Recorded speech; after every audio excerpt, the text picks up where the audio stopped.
از قم تا زابل اجرای سرود سلام فرمانده. سلام فرمانده، سلام از این نسل غیور جامانده. سرودی که توانسته نسل جدید را با خود همراه کند. این فقط یه شعر ساده نبود و ما میخواستیم بگیم که هممون سرباز امام زمانیم. وقتی که توی خونه میخونم پدر مادرم لذت میبرن و اونا هم حفظ شدن و با من میخونن. من حس میکنم که دارم با امام زمان صحبت میکنم. این شعر اینقدر زیبا هسته که وقتی که میخوام بخونم دوست دارم هی با خودم تکرار کنم. هر روز دارم با خودم زمزمش میکنم. سلام آنها سلامی از جنس دوستی و مهربانی است. سلام فرمانده یعنی سلام کردن به امام زمان. وقتی این شعر رو با هم کلاس میکنم یه حس خوبی دارم. جای امام زمان و رهبرمون توی قلبمونه.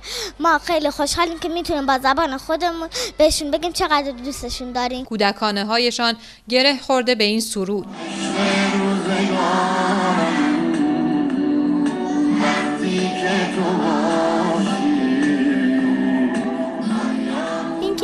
عهد می‌بندم حاج قاسمت بشم یعنی اینکه ما هم دوست داریم مثل حاج قاسم سرباز رهبر باشیم. عشق و اراده قلبی دانش آموزانمون رو به امام زمان عجل الله به مقام معظم رهبری و سردار دلها شهید حاج قاسم سلیمانی رو نشون میداد. تولید محتوای این چنین ارزشمند و نگاه اهالی تعلیم و تربیت به آن یکی از شاخصه‌هایی که در حوزه تعلیم و تربیت به نوعی پیگیری میشه بحث هویت ایرانی، مذهبی و دینی دانش آموزان عزیز هست. این سرود در مدت زمان کوتاهی توانسته ابعاد جهانی به خود بگیرد و نگاه نسل جدید را به مفاهیم ارزشی معطوف کند. رخشانی، خبرگزاری صدا و سیما، زابل.